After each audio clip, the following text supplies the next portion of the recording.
السلام علیکم ورحمۃ اللہ وبرکاتہ۔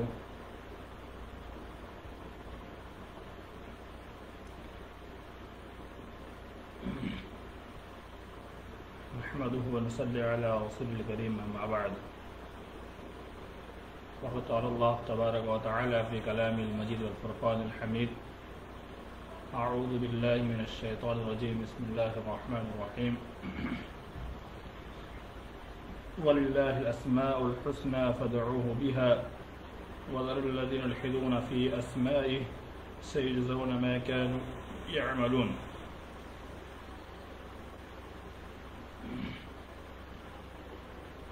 عقائد کے تعلق سے گفتگو چل رہی ہے۔ اس سے پہلے توحید کی دو قسمیں بیان ہو چکی، توحید ربوبیت اور توحید الوہیت۔ آج توحید کی تیسری قسم پر انشاءاللہ آپ کے سامنے کچھ گفتگو کی جائے گی۔ تیسری قسم توحید کی یہ توحید اسماء و صفات، یعنی اللہ رب العالمین کے نام اور اللہ رب العالمین کے صفات۔ اللہ رب العالمین کے جتنے اوصاف ہیں وہ آپ کے سارے اوصاف آپ کے نام کو مستلزم ہے، اور آپ کے جتنے بھی اوصاف ہیں اللہ رب العالمین کے سارے اوصاف یہ اللہ رب العالمین کے نام اور اوصاف دونوں میں جڑے ہوئے ہیں۔ بہت سارے احباب اس عقیدے پر گمراہ ہو گئے کہ اللہ رب العالمین کے اوصاف اس کی ذات سے الگ ہے، اور بہت ساری چیزیں لوگوں نے اس میں کہی جو اختلافات یہاں پیش کرنا نہیں چاہتے۔ بس بنیادی بات اور بڑی بات یہ ہے کہ اللہ رب العالمین کے اسماء و صفات ہے، ہمیں اسے ماننا ہے ہو بہو جیسے ہمیں ماننے کا حکم دیا گیا، بغیر اس میں انحراف کے، بغیر تحریف کیے ہوئے، یعنی اس میں رد و بدل نہ کر کے، اس کے معنی کو بدل کر کے نہیں۔ اس کے جیسے اللہ کی صفت سمیع ہے تو ایسا انسان کہہ دے کہ یہ کسی انسان سے مشابہت لازم آتی ہے تو ایسے سوچ کر تصور کر کے انسان چھوڑ دے تو یہ ساری چیزیں باطل ہے، اور اس کے معنی میں تبدیل کرنا یہ بھی انسان کی بس میں نہیں ہے۔ جو ہمیں بتلایا گیا اتنا ہمیں عمل کرنا ہے، اس سے زیادہ کا مکلف نہیں ہے۔ اگر ہم اپنے منمانی طور پر اس میں اگر ہم گفتگو کرنے جائیں گے یا اپنی منمانی طور پر اس میں ہم منمانی کرنے جائیں گے تو ہم اس کے اندر گمراہ ہوئے بغیر ہم گمراہی سے ہمیں کوئی بچا نہیں سکتا۔ ایک مسلمان اللہ تعالیٰ کے اچھے ناموں اور صفات عالیہ کو تسلیم کرتا ہے اور ان میں کسی کو شریک نہیں بناتا، یعنی اللہ رب العالمین کسی کو شریک نہیں بناتا ہے، اور نہ ہی تعویل و تعطیل کرتا ہے۔ تعویل یعنی کسی لفظ کا تعویل کر کے اس کا یہ معنی نہیں، یہ ہو سکتا ہے، یہ نہیں، یہ ہو سکتا ہے، یہ نہیں ہو سکتا ہے، ایسی باتیں کر کے اس طرح سے ایک مومن نہیں کرتا ہے۔ اور تعطیل کرتا ہے، اور تعطیل یعنی اس کو چھوڑتا بھی نہیں ہے کہ یہ اس کے اندر مشابہت آ رہی ہے تو چھوڑ دیا جائے، ایسا نہیں کرتا ہے۔ تشبیہ لازم آ رہی ہے تو چھوڑ دیا جائے، تو یہ مومن اس طرح کام نہیں کرتا ہے۔ اور مخلوق کے ساتھ اس کے اسماء و صفات کو تشبیہ دے کر ان کی کیفیت اور مثل کا قائل بھی نہیں، کہ مخلوق کے ساتھ جیسے اللہ بھی سنتا ہے بندہ بھی سنتا ہے، اللہ رب العالمین بھی دیکھتا ہے بندہ بھی دیکھتا ہے، تو اس سے انسان اور اللہ رب العالمین نے تشبیہ دینے کی بات آتی ہے، تو اس طرح سے ایک مومن کا سیوا نہیں رہتا کہ اس طرح کا کام کرے۔ اللہ رب العالمین کا جو دیکھنے کی قوت ہے، سننے کی طاقت ہے، اس پر انشاءاللہ میں آگے بات کرتا ہوں۔ آئیے حدیث پیش کرتے ہیں کہ اللہ کے رسول صلی اللہ علیہ وسلم: قد سمع اللہ قول التي تجادلك في زوجها وتشتغل الله والله يعلم تحاوركما والله يسمع تحاوركما ان الله سميع بصير۔ یہ سورہ مجادلہ کی پہلی آیت ہے۔ خولہ بنت مالک بن ثعلبہ رضی اللہ تعالی عنہا، ان کے شوہر اوس بن صامت رضی اللہ تعالی عنہ نے ان کو زہار کیا۔ زہار کہتے ہیں کہ زمانہ جاہلیت کے اندر اور طلاق کے حکم کے آنے سے پہلے یہ طلاق کی طرح استعمال ہوتا تھا کہ شوہر اپنی بیوی سے کہہ دے: انت علی کظہر امی، کہ تم مجھ پر میری ماں کی پیٹھ طرح، یعنی جیسے میری ماں مجھ پر حرام ہے اس سے میں شادی نہیں کر سکتا ہوں، اور ہم اس لیے نہیں کر سکتا، ویسے ہی تو مجھ پر حرام ہو گئی ہے۔ تو اس سے شوہر اور بیوی میں جدائی ہو جاتی تھی۔ حضرت خولہ بنت مالک بن ثعلبہ رضی اللہ تعالی عنہ یہ کافی بزرگ تھی اور ان کے بچے بھی تھے، تو ان کو کافی فکر لائق ہوئی کہ انہوں نے اظہار کر لیا، اب معاملہ کیا ہوگا، میرے بچوں کا کیا ہوگا۔ تو اللہ کے رسول صلی اللہ علیہ وسلم کے دربار میں پہنچی، اللہ کے رسول صلی اللہ علیہ وسلم کے پاس جب جا پہنچی تو اللہ کے رسول صلی اللہ علیہ وسلم نے فرمایا کہ تمہارا معاملہ ختم ہو گیا، اب نہیں رہ سکتی۔ اس کے بعد انہوں نے اللہ کے رسول صلی اللہ علیہ وسلم کے پاس سے مسجد نبوی گئی اور وہاں جانے کے بعد اللہ رب العالمین سے نجات کیا، اللہ سے دعا کی، اللہ سے مانگا۔ تو ہمیں عائشہ بیان کرتی ہے بخاری شریف کے اندر کہ اللہ کے رسول صلی اللہ علیہ وسلم اور وہ خولہ بنت مالک جو بات کر رہی تھی، ان دونوں وہ ایک کونے میں تھی اور ایک کونے میں بیٹھی ہوئی تھی، لیکن میں نہیں سن پا رہی تھی، جبکہ اللہ رب العالمین نے سن لیا۔ تو آپ کی سننے کی صفت، اللہ رب العالمین کی سننے کی صفت بیان کر رہے ہیں عائشہ رضی اللہ تعالیٰ عنہ۔ قد سمع اللہ قول التي تجادلك في زوجها، قد سمع اللہ کہ سن لیا، تحقیق کہ اللہ رب العالمین نے سن لیا، قول التي تجادلك في زوجها کہ اس عورت کی بات کو جو اللہ کے رسول صلی اللہ علیہ وسلم نے جھگڑ رہی تھی، آپ سے مجادلہ کر رہی تھی وہ اپنے شوہر کے تعلق سے، وتشتغل اللہ اور اس نے اللہ کے پاس شکایت کی، واللہ یسمع تحاورکما اللہ رب العالمین تم دونوں گفتگو کو سن رہا تھا، ان اللہ سمیع بصیر یقیناً بے شک اللہ رب العالمین انتہائی زیادہ سننے والا اور اللہ رب العالمین انتہائی زیادہ دیکھنے والا ہے۔ تو میں ایسا بیان کرتی، میں وہیں بیٹھی ہوئی تھی، میں سن نہیں پا رہی تھی کیا گفتگو ہو رہی ہے، اللہ رب العالمین نے آسمان سے سن لیا۔ اللہ رب العالمین کے سننے کی طاقت ہے وہ انسان کے برابر نہیں ہو سکتی۔ اللہ رب العالمین کی صفت کاملہ ہے اور ہماری صفت ناقص ہے، اور ہمارے سننے کی طاقت ہے محدود ہے۔ اللہ رب العالمین کے سننے کی کوئی محدود نہیں ہے، بلکہ اللہ رب العالمین ہر ایک کی بات کو جہاں کہیں بھی انسان رہے بولے اللہ سن لیتا ہے، اللہ جان لیتا ہے۔ جیسا کہ حضرت لقمان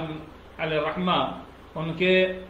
بیٹے نے اپنے باپ سے کہا کہ اگر میں اس جگہ پر رہ کر کے کوئی گناہ کروں، کوئی برائی کروں جہاں مجھے کوئی انسان نہیں دیکھ پا رہا ہے، تو کیا مجھے اللہ وہاں دیکھے گا؟ تو کہا یا بنی انھا ان تک مثقال حبۃ من خردل فتکن فی صخرۃ او فی السماوات او فی الارض یأتی بها اللہ ان اللہ لطیف خبیر۔ کہ اللہ رب العالمین کے تعلق سے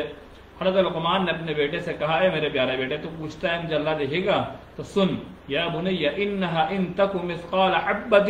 کہ تو رائے کے دانے کے برابر بھی اگر تو کوئی اچھائی یا برائی کرے گا اور وہ کہیں چٹل میدان میں چھپ جائے یا پہاڑ میں گھس جائے یا پھر تو آسمان میں کہیں چلا جائے، زمین میں چلا جائے، جہاں بھی کہیں رہ کر تو اگر کوئی اچھائی یا برائی کرتا ہے یأتی بہ اللہ تو اللہ تعالیٰ اسے روز قیامت لا کر پیش کر دے گا۔ ان اللہ لطیف خبیر کہ اللہ رب العالمین باریک باریک چیزوں کا خبر رکھنے والا ہے۔ اللہ کی ذات وہ ہے، مفسرین بیان کرتے ہیں اس آیت کی تفسیر کے بعد، خبیر یعنی کالی رات میں کالے پہاڑ کے کالے پتھر پر چلنے والی چھوٹی سی کالی چوٹی کے کالے پیر کی آہٹ کو بھی اللہ رب العالمین سن لیتا ہے اور دیکھ لیتا ہے۔ یہ اللہ رب العالمین کی ایک صفت ہے، ہم نہیں سوچ سکتے، ہم نہیں دیکھ سکتے اور ہم وہاں تک نہیں پہنچ سکتے۔ اللہ رب العالمین کا معاملہ ہے یہ کامل، اللہ رب العالمین کا معاملہ ہم سے الگ ہے، ہم تشبیہ دے کر کے ہم گمراہ نہ ہو جائے۔ وہ یہاں کہنا چاہ رہے ہیں مصنف رحمہ اللہ کہ تشبیہ دے کر ان کی کیفیت اور مثل کا قائل بھی نہیں ہونا چاہیے۔ وہ جملہ صفات جن کا اللہ تعالیٰ نے اظہار کیا اور اس کے رسول صلی اللہ علیہ وسلم نے اس بات کیا، یعنی اللہ رب العالمین نے خود قرآن مجید کے اندر اپنے اسماء و صفات کا تذکرہ کیا، اور اللہ کے رسول صلی اللہ علیہ وسلم نے جن اسماء اور صفات کو گنایا ان ساری چیزوں پر ہمیں ایمان لانا ہے۔ اللہ تعالیٰ کے لیے ان کی اثبات کرتا ہے اور عیب و نقص کی جملہ صفات سے اس کو مبرہ اور پاک قرار دیتا ہے۔ اس پر عقلی و نقلی قرآن و سنت اور آثار صحابہ سے منقول دلائل موجود ہیں۔ قرآن اور سنت آثار صحابہ سے دلائل ہم آپ کے سامنے پیش کرتے ہیں جو مصنف رحمہ اللہ نے پیش کیے ہیں۔ وَلِلَّهِ الْأَسْمَاءُ الْحُسْنَى فَادْعُوهُ بِهَا کہ اللہ رب العالمین نے اپنے کلام پاک میں ارشاد فرمایا وَلِلَّهِ الْأَسْمَاءُ الْحُسْنَى کہ اللہ رب العالمین کے لیے اچھے اچھے نام ہے، فَادْعُوهُ بِهَا تو ان ناموں کے ذریعے اللہ کو پکارو، یعنی اللہ کے جتنے اسماء ہے ان ناموں کا سہارا لے کر کے اللہ رب العالمین سے ہم مدد مانگے۔ اس لیے کہ وسیلہ کی جو 3 قسمیں اس میں سے ایک یہ بھی ہے کہ اللہ رب العالمین کے اچھے اچھے ناموں کے ذریعے وسیلہ لیا جائے، یا پھر انسان اپنے کوئی نیک عمل کا وسیلہ لے، یا انسان کوئی ایسا انسان کے پاس جائے جو نیک ہو صالح ہو، اس کے پاس جا کر کے وسیلہ طلب کرے، یعنی اس کے پاس جائے کہے کہ تم ہمارے لیے اللہ سے دعا کرو، جیسا کہ لیکن شرط یہ کہ آدمی زندہ ہو مردہ نہ ہو، اس کی زندگی میں اس کے پاس آپ جا کر کے اس سے کہہ سکتے ہیں کہ ہمارے لیے دعا کر دے، لیکن نیک ہو، فقیر اور جو مانگنے والے دروازے پر آتے ہیں اور آج کل ان سے کہا جاتا ہے لو 2 روپے لو دعا کر دینا، وہ نہیں چلے گا، بلکہ ایسا آدمی جو نیک ہو صالح ہو تو اس کے پاس جا کر دعا کرائیے۔ یہ 3 طرح کے وسیلے ہیں جو جائز ہے، انشاءاللہ آگے باتیں آئے گی وسیلے کے بیان کے اندر، جو میں نے آپ کے سامنے مختصر بیان کر دیا۔ فَدْعُوهُ بِغَلِ اللَّهِ الْأَسْمَاءُ الْحُسْنَى فَدْعُوهُ بِهَا، اللہ کے اچھے نام ہیں، ان کے ذریعے اللہ سے دعا کریں۔ وَذَرُوا الَّذِينَ يُلْحِدُونَ فِي أَسْمَائِهِ، اور ان ناموں کو چھوڑ دے جس کے اندر لوگ جس کے اندر کجی پڑ گئے، یعنی جس کے اندر انسان گمراہ ہوئے، انسان نے اپنے منمانی طور پر تفسیر بیان کرنا شروع کر دیا، انسان نے اپنے منمانی طور پر اسماء و صفات میں بحث کر کر کے اللہ کے اسماء کے ساتھ کھلواڑ کیا، ان سارے کو چھوڑ دو، اللہ نے کہا، اور ان لوگوں کو چھوڑ دو جو اس کے ناموں میں کجی روی اختیار کرتے ہیں، اس کے ناموں کے اندر اپنی منمانی طور پر باتیں کرنا شروع کرتے ہیں، ان کو چھوڑ دو۔ سَيُجْزَوْنَ مَا كَانُوا يَعْمَلُونَ، ان قریب اللہ رب العالمین کو بدلہ دے گا جس کو وہ کرتے ہیں، یعنی ان کے کرتوت کا بدلہ ان کو ضرور ملے گا، یعنی ایسا نہیں کہ وہ چھوٹ جائیں گے۔ اور مزید فرمایا اللہ رب العالمین نے قُلِ ادْعُوا اللَّهَ أَوِ ادْعُوا الرَّحْمَٰنَ أَيَّمَّا تَدْعُوا فَلَهُ الْأَسْمَاءُ الْحُسْنَىٰ، کہ قُلِ ادْعُوا اللَّهَ، کہ نبی صلی اللہ علیہ وسلم آپ کہہ دیجئے کہ اللہ رب العالمین کو پکارو یا رحمان کو پکارو، أَيَّمَّا تَدْعُوا فَلَهُ الْأَسْمَاءُ الْحُسْنَىٰ، جس نام سے پکارو اس کے سب نام اچھے ہیں، یعنی اس کے صفاتی نام سے پکارو یا حقیقی نام اللہ کے نام سے یا رحمان سے یا رحیم سے، عزیز، جبار، جو بھی اس کے صفاتی نام یا جتنے بھی صفاتی نام ہے، ان سارے کے سارے نام کے ذمے سے کسی بھی نام جو لگے اس سے پکاریے، سارے اچھے نام ہیں، ایسا نہیں کہ کسی ایک کے نام سے پکارے وہی اسی نام سے پکارے، نہیں، جتنے اس کے اسماء و صفات کتاب و سنت کے اندر وارد ہیں ان سارے اسماء و صفات کا سہارا لے کر کے اللہ رب العالمین کو پکارے۔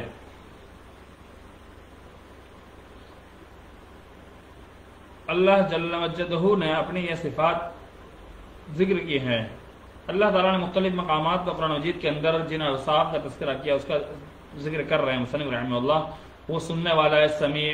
اکثر جگہ سمیع بصیر، دیکھنے والا، سمیع بصیر، اکثر جگہ علیم آتا ہے، جاننے والا، حکمت والا، حکیم، طاقتور اور غالب ہے، عزیز، جبار، یہ سارے اوصاف گزر چکے بھی ہیں اور قرآن مجید کے اندر آتے ہیں، باریک بھی، باخبر، ابھی لطیف خبیر نے بتلایا آپ کے سامنے، قدردان اور حلم والا، بخشنے والا، مہربان، اس سے بڑے گزر چکا۔ اس نے موسیٰ علیہ السلام کے ساتھ کلام کیا ہے، حضرت موسیٰ علیہ السلام کے ساتھ غار طور میں جو آپ صلی اللہ رب العالمین نے جو گفتگو کی تھی، تو اللہ کا کلام، وہ بھی اس کی صفت بات کرنا، اور وہ اپنے عرش پر مستوی ہے، اور رحمان علی العرش استویٰ، قرآن مجید میں اللہ رب العالمین نے ارشاد فرمایا اللہ عرش پر مستوی ہے، سورۃ طٰہٰ میں۔ اس نے آدم کو اپنے ہاتھوں سے پیدا کیا ہے، تو اس کا ہاتھ کا ہونا وہ نیکی کرنے والوں سے محبت کرتا ہے، جیسے کہ قرآن مجید کے اندر کئی مقامات پر الذین ينفقون فی السراء والضراء والکاظمین الغیظ والعافین عن الناس واللہ یحب المحسنین، وہ احسان کرنے والوں کو پسند کرتا ہے، محبت کرتا ہے، اور کئی مقامات پر ان کنتم تحبون اللہ، اگر تم اللہ کی محبت چاہتے ہو فاتبعونی، اللہ رب العالمین نے کہا کہ تو نبی کہو کہ میری اتباع کرے، تو اللہ رب العالمین انسان سے محبت کرتا ہے، یہ محبت کرنے بھی اس کی صفت ہے۔ ایمانداروں محبت اور ایمانداروں پر راضی ہے، اور ان کے علاوہ اس کی اور بھی بے شمار ذاتی و فعلی صفات ہیں، مثلا اس کا آنا اور اس کا نازل ہونا، آخری رات میں اللہ رب العالمین جو آسمان دنیا پر نازل ہوتا ہے، یہ بھی اس کے آنا جانا اس کی صفت ہے، پھر اللہ ساتھ کا آسمان چلے جاتا ہے، اور اس کے رسول صلی اللہ علیہ وسلم نے ہمیں ان کی خبر دی ہے۔ رسول اللہ صلی اللہ علیہ وسلم نے ہمیں اللہ سبحانہ وتعالیٰ کی مزید صفات کے بابت بھی آگاہ فرمایا ہے، جیسا کہ صحیح حدیث مبارکہ مذکور ہے، آپ صلی اللہ علیہ وسلم کا فرمان ہے یضحک اللہ الی رجلین یقتل احدہما الآخر کلاہما یدخل الجنہ، کہ اللہ رب العالمین ہنستا ہے، خوش ہوتا ہے ان دو مردوں پر جو ان میں سے دوسرے نے ایک کو قتل کیا اور وہ دونوں جنت میں داخل ہو جاتے ہیں۔ تو اس پہ ایک آدمی نے ایک آدمی قتل کر دیا، اب قاتل کا معاملہ الگ ہے، مقتول کا الگ ہے، مقتول تو جنت میں چلا گیا، اب قاتل کا معاملہ ایسا ہے کہ قاتل نے جب قتل کیا تھا اس وقت وہ اسلام پہ نہیں تھا، لیکن جب بعد میں وہ اسلام لے آیا، اس کے بعد میں اسلام لانے کی وجہ سے وہ قاتل بھی جنت میں چلا گیا، تو اللہ کو اس پر تعجب ہوتا ہے، اللہ خوش ہوتا ہے، ہنستا ہے۔ تو یہاں اللہ رب العالمین یضحکو سے اللہ کا ہنسنے کی صفت بیان کی، اللہ تعالیٰ ہنستا بھی ہے۔ اور اللہ کے رسول صلی اللہ علیہ وسلم نے حدیث میں فرمایا لا تزول جہنم یلقى فیہا وہی یقول حل من مزید، کہ برابر جہنم جس میں اللہ رب العالمین جب ڈالتا ہے گنہگاروں کو تو جہنم کہتی ہے حل من مزید، کیا اور ہے؟ حتی یضع رب العزت فیہا رجلہ، تو یہاں تک کہ اللہ رب العالمین اپنے پیر کو اس میں ڈال دیتا ہے، رکھ دیتا ہے۔ وفی روایتی، اور روایت میں قدمہ، اپنے یہ رجلہ کی جگہ پر قدمہ ہے، فَيَنْزَوِي بَعْضُهَا إِلَى بَعْضٍ، تو وہ جہنم آپس میں سکڑنے لگتی ہے۔ فَتَقُولُ قَطْ قَطْ، تو وہ کہتی ہیں بس بس بس بس۔ تو اس حدیث کے اندر اللہ کے رسول صلی اللہ علیہ وسلم کے پیر کے تعلق سے تذکرہ ہوا کہ آپ کا پیر بھی ہے۔ اور ایک حدیث میں ہے ينزل ربنا الى السماء الدنيا كل ليلة حتى يبقى ثلث الليل الآخر، کہ اللہ ہمارا رب آسمان دنیا یعنی پہلا آسمان جو ہے وہاں اترتا ہے، كل ليلة ہر رات، حتى يبقى ثلث الليل الآخر، یہاں تک کہ یعنی کس وقت اترتا ہے؟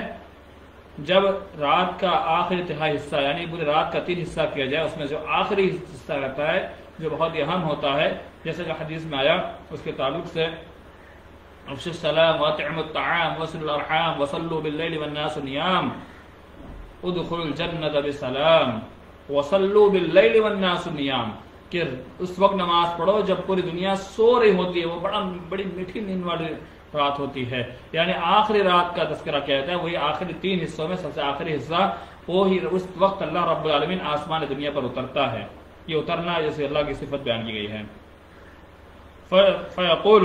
اور اتر کے وہ کہتا ہے من یدعونی فاستجیب لہ، کون جو مجھے پکارتا ہے، مجھ سے دعا مانگتا ہے میں اس کی دعا کو سنوں۔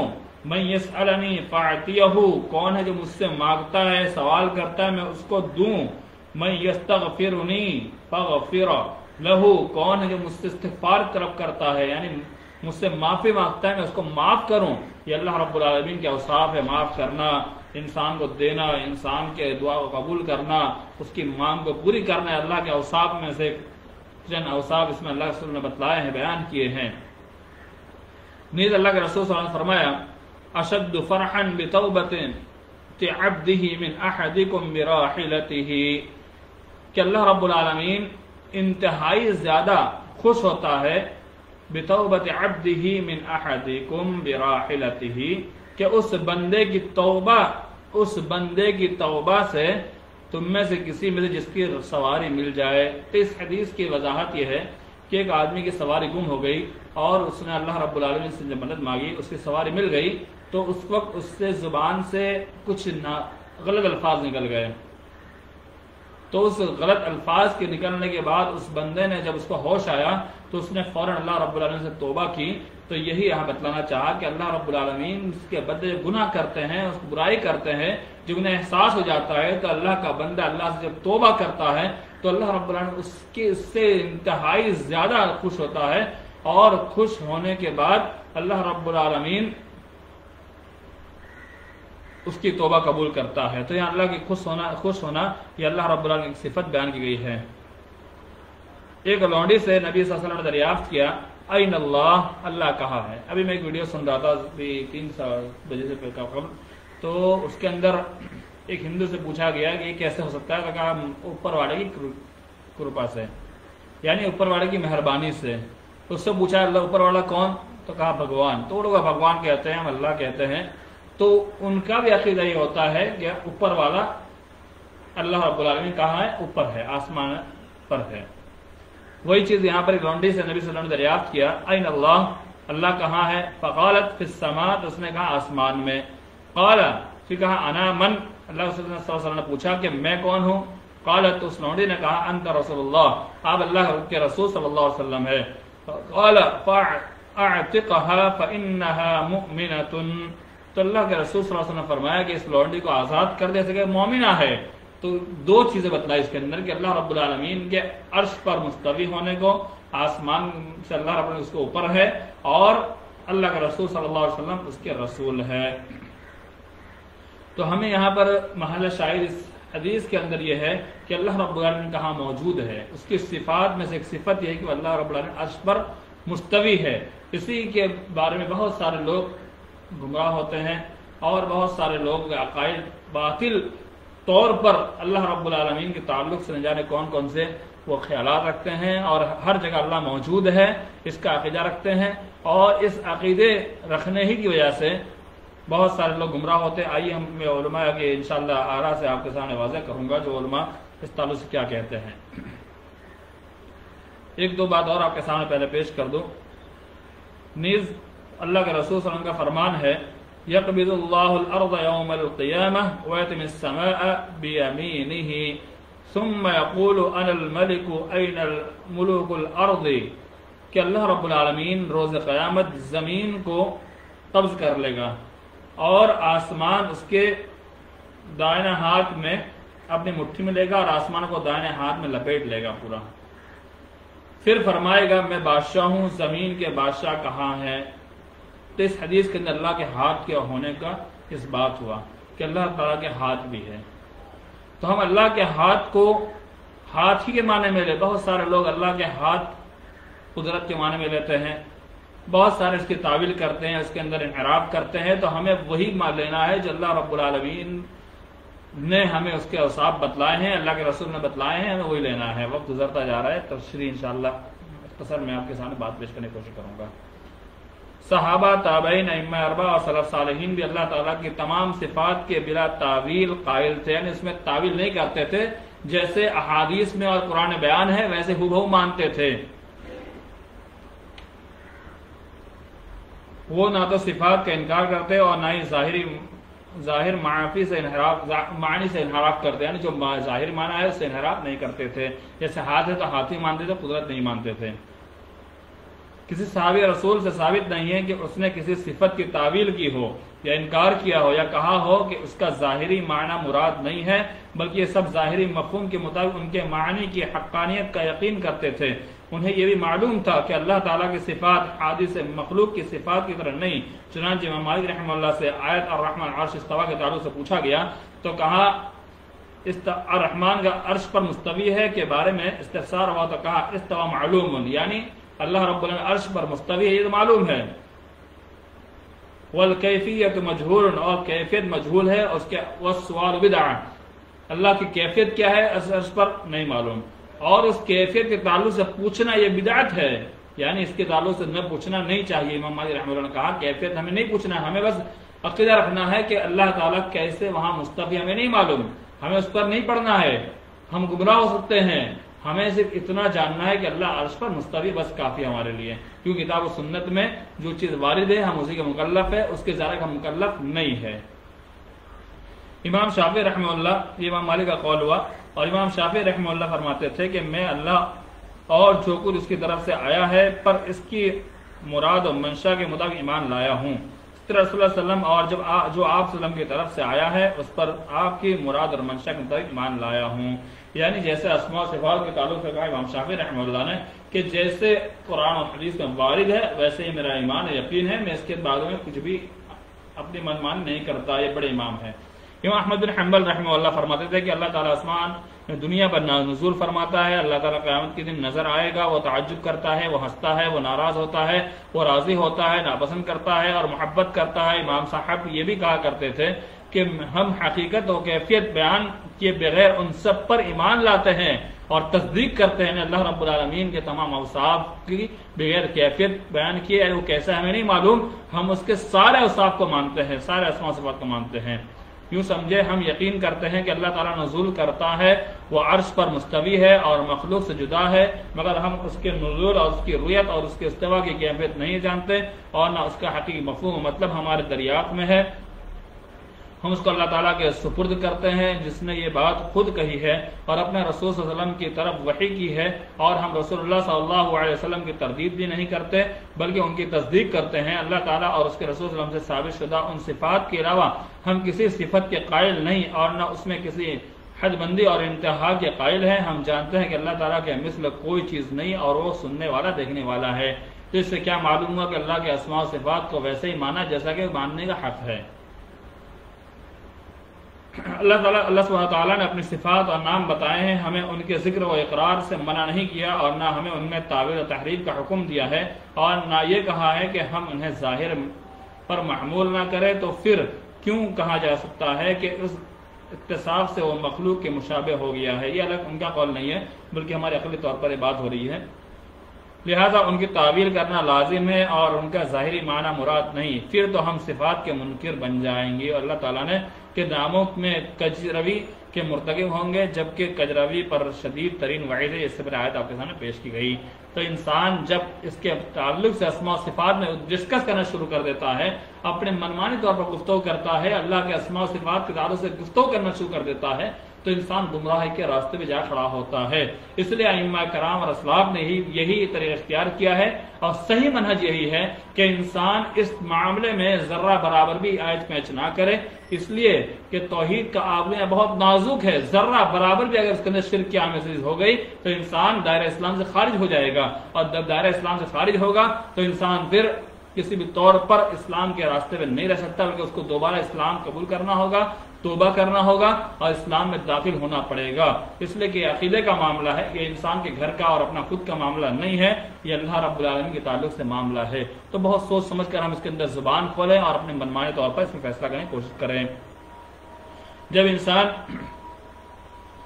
دوسری بات یہ عقلی طور پر کہی گئی، تشبیہ کے اندیشہ سے جو اللہ تعالیٰ کی کسی صفت کی نفی کرتا ہے، یعنی اللہ کی صفت کی نفی کر دینا کہ اللہ رب العالمین کی صفت کا انکار کر دے. کہ اگر ہم صفت، جیسے بہت سارے مسلمان مانتے ہیں اللہ کے، ہم صفت مانیں جیسے سمیع مانیں تو انسان بھی سنتا ہے، اللہ بھی سنتا ہے. نہیں، ہم اللہ کی صفت کو نہیں مانتے، اللہ رب العالمین کی صفت کا انکار کرتا ہے. اور یا پھر اللہ رب العالمین کی صفت کا انکار نہ کرتے کہ تشبیہ دیتا ہے، یا پھر اللہ رب العالمین کے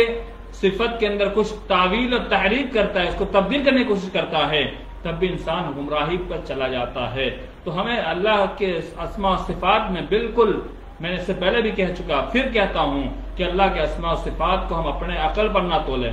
ہم اپنی منمانی طور پر نہ تولیں. اس سے پہلے میں نے کہا کہ اللہ تعالیٰ کے صفات یہ انسان کی صفات سے الگ ہے. انسان بولتا ہے، انسان سنتا ہے، انسان دیکھتا ہے، لیکن اللہ کے سننے کی طرح نہیں، انسان اللہ کے بولنے کی طرح نہیں بول پاتا ہے. انسان اللہ رب العالمین کے کسی بھی کام کے مثل ہو ہی نہیں سکتا ہے. لیس کمثلہ شیء، قرآن میں اللہ نے کہا اللہ رب العالمین کے مثل کوئی نہیں ہے. اس پر امام ابو طحاوی رحمہ اللہ، امام ابو جعفر طحاوی رحمہ اللہ نے بھی ڈسکس کی ہے، اور اس کی شرح طحاویہ،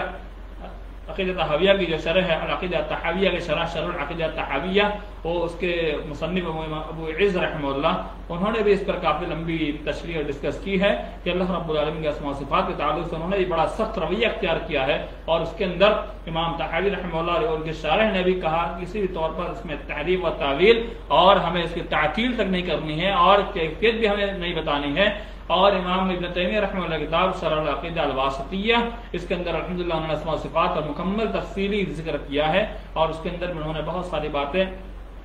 تفصیل سے بتلائی ہے اور کہا اس کے اندر ہمارا بالکل کس طرح کا کنٹرول نہیں ہے، اور ہم اس کے اندر کسی طرح کی بات کرنے جائیں گے تو ہم دائرہ اسلام سے خارج ہو جائیں گے اور ہمارے عقائد اور نظریات کی بنا پر ہم گمراہ ہو جائیں گے. اور سورہ اخلاص کے اندر بھی اللہ رب العالمین نے جو باتیں ہمارے سامنے پیش کی ہے اس میں بھی یہی بات کہی ہے کہ اللہ کے برابر کوئی ہو نہیں سکتا ہے، ہمیں اس کے اندر گمراہ ہونے کی ضرورت نہیں ہے. قل هو اللہ احد، اللہ میں سامنے کہہ دیجیے اللہ کی ذات وہ ہے، ایک ہے، تنہا ہے اور وہ نیاز ہے. لم یلد ولم یولد، نہ اس کو کسی نے جنا نہ جنا گیا ہے، وہ نہ وہ جنا گیا نہ اس نے کسی کو جنا. ولم یکن لہ کفوا احد، اور اللہ رب العالمین کے برابر کوئی نہیں، اس کا ہمسر کوئی نہیں ہے، اس کا کوئی برابری کر ہی نہیں سکتا ہے. تو ہمیں اس بات کا اندازہ لگا ان سارے دلائل سے کہ اللہ کے اسماء و صفات ہیں، ہمیں اسماء و صفات کو ویسے ہو ماننا ہے جیسے مذکور ہے. ہم اپنے منمانی طور پر اس کے اندر تحریف و تعویل نہ کریں، ہم اس کے اندر منمانی طور پر فیصلہ نہ کریں، بلکہ ہمیں ویسے ہی ماننے کا مکلف ہے. تو اسماء و صفات کے باب میں شرح العقیدہ الطحاویہ کے اندر اس کے شارح امام ابن عز رحمہ اللہ نے بہت سارے ایسے بھی علماء کی تذکرہ کی ہے جو اسماء و صفات کے باب میں آ کر کے گمراہ ہوئے، لیکن بعد میں انہوں نے اصلاح کر لی. اور ایک امام جن کا غالباً نام یاد نہیں ہے، انہوں نے یہاں تک کہا کہ میں وہ نسابور والی گڑیا کے ایمان پر ایمان لاتا ہوں۔ وہ اس طرح سے واقعہ ہے کہ نسابور کی گڑیا جس نے کہا اوپر والا جانے بیٹا، وہ جو چوری کا معاملہ ہوا تھا شیخ چلی کے واقعے کے اندر مشہور ہے، وہ چوری والا معاملہ ہوا تھا کہ کسی نے ان کے گھر میں چوری کی اور معاملہ کیا کیا ہوا، تو پوچھا کس نے کیا، تو گڑیا نے کہا بیٹا اوپر والا جانے۔ تو ایک امام نے تو یہاں تک کہا اس کے بعد کہ مرنے سے پہلے کہ نور عورت نسابور کی تھی، کہ میں نسابور یعنی نسابور کی وہ عورت جس کا عقیدہ جو تھا کہ اللہ رب العالمین اوپر ہے، تو وہی عقیدہ میرا بھی ہے، میں اسی عقیدے پر ایمان رکھتے ہوئے انتقال کرتا ہوں۔ تو سارے کے سارے لوگوں نے اسماء و صفات میں کچھ ان سے رد و بدل ہوا تھا، لیکن بعد میں چل کر کے اسماء و صفات کے بعد میں انہوں نے اصلاح کر لی تھی، اور بہت سارے لوگ کے نظریات یہ بنے ہوئے ہیں کہ علماء بھی گمراہ ہوئے تھے، وہ انسانی فطرت ہے، انسان سے ہو جاتی ہے خامیاں غلطیاں، تو انسان دوبارہ توبہ کر لے اور دوبارہ اپنی بات رجوع کر لے تو انسان کی وہ سارے کے سارے پچھلے غلطیاں وہ معاف ہو جاتی ہے۔ تو انسان بہت سارے مشائخ اور بہت سارے ائمہ، بہت سارے لوگوں نے کچھ باتوں میں ان کا ذاتی نظریہ کی بنا پر کچھ باتیں ہو گئی، لیکن بعد میں شرح عقیدہ طحاویہ کے اندر پورے منقول ہے کہ سارے کے سارے لوگ دوبارہ پلٹ آئے تھے اور صحیح سلف کے عقیدے پر آ کر انہوں نے انتقال کیا ہے۔ تو اسماء و صفات کے باب میں ہم بہت زیادہ ڈسکس نہ کریں، بلکہ ہمیں جو ہی ماننا ہے، پھر میں کہتا ہوں جو ہمارے لیے مشروع ہے اور اللہ رب العالمین نے جو بتلایا اسماء، اللہ کے رسول نے جو بتلایا اور سلف نے جیسے سمجھا ویسے ہمیں سمجھنا ہے، بس اتنا کافی ہے۔ تو اسماء و صفات کے معاملے میں گمراہ نہ ہو، اور یہ کافر قوم جو گمراہ ہوتی ہے اکثر اسماء و صفات کے معاملے میں گمراہ ہوتی ہے، اور کیونکہ بہت سارے معاملے ایسے ہوتے ہیں جہاں پر وہ لوگ بھی اسماء و صفات کے معاملے جا کر کے گمراہی کے در پہ ہو جاتے ہیں، جیسے کہتے ہیں کہ جو بھگوان نے وہی ہمارے فلاں فلاں دیوتا کے اندر بھی ہے، ان میں ہمارا بھگوان حلول کر گیا ہے، تو اسماء و صفات کو لے کر گمراہ ہوتے ہیں۔ تو اللہ سے دعا ہے اللہ رب العالمین ہم تمام مسلمانوں کو گمراہی سے محفوظ رکھے، اسماء و صفات پر جیسے ہمیں ایمان لانا ہے ویسے ایمان رکھنے کی توفیق فرمائے، اور اس کے اندر کسی بھی طرح کے انحراف سے ہمیں محفوظ رکھے۔ انشاءاللہ اگلا درس جو ہوگا کل فرشتوں پر ایمان کے تعلق سے ہوگا۔ اللہ سے دعا اللہ ہمیں زندگی بخشے، اور انشاءاللہ ہم آگے کا بھی درس جاری رکھیں گے۔ یہ عقائد کا معاملہ چل رہا ہے، عقائد کی بحث کے اندر آپ بغور ہمارے بہت سارے مسلمان بھی گمراہ ہو جاتے ہیں، تو عقائد کے تعلق سے باتیں آئے تو اس کو بغور سماعت کرنا چاہیے، اور اللہ تعالیٰ سے دعا بھی کرنا چاہیے کہ اللہ تعالیٰ ہم تمام مسلمانوں کو ایسے نظریات اور عقائد سے محفوظ رکھے جو ہماری گمراہی کا سبب بنے اور ہمیں جہنم کا ایندھن بننا پڑے۔ ایسے نظریات سے ہم محفوظ رہنے کی اللہ سے دعا کرتے رہے، اور ہم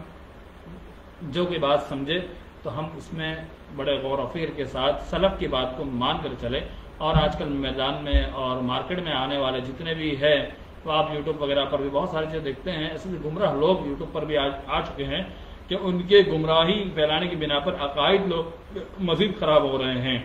اور بہت سارے ایسے لوگ بھی ہیں جو شہرت کے لیے یا پھر اپنے آپ کو پروموٹ کرنے کے لیے یا اپنے چینل کو پروموٹ کرنے کے لیے ایسی ایسی باتیں نشر کر دیتے ہیں جو آج مسلمانوں کی اکثریت ان کے پیچھے بھاگتی ہے۔ تو ہم علم لینے کے معاملے میں بہت ہی غور و خوض کریں کہ کس سے ہمیں علم لینا چاہیے۔ علماء کرام سے علم لیں، علماء ربانیین سے، علماء سلف سے، اور جو آپ کو صحیح معنوں میں منہج سلف کے مطابق علم دینے والے ہیں آپ ان سے علم ضرور لیں۔ لیکن آپ ویسے آج کل بہت سارے مسائل کے تعلق سے عقائد میں بہت سارے ایسے بھی مل جائیں گے جن کے پیچھے پیچھے آج عوام ہماری گھومتی ہے، ان سے آپ صحیح معنوں میں صحیح طور پر علم نہیں لے سکتے ہیں۔ آپ اپنے علم کا اور اپنے عقیدے کا آپ بچاؤ اس وقت کریں گے جب آپ سلف کے مطابق علم حاصل کریں گے۔ اللہ ہمیں توفیق فرمائے، آمین۔ والسلام علیکم ورحمۃ اللہ وبرکاتہ۔ آج تھوڑا وقت لے لیا تو اسماء و صفات کے تعلق سے کچھ تفصیل کرنی تھی، انشاءاللہ کل سے پھر اپنے جو معیار میں نے بنایا ہے 15 سے 20 منٹ کا، انشاءاللہ اسی پر کل سے چلیں گے۔ السلام علیکم ورحمۃ اللہ وبرکاتہ۔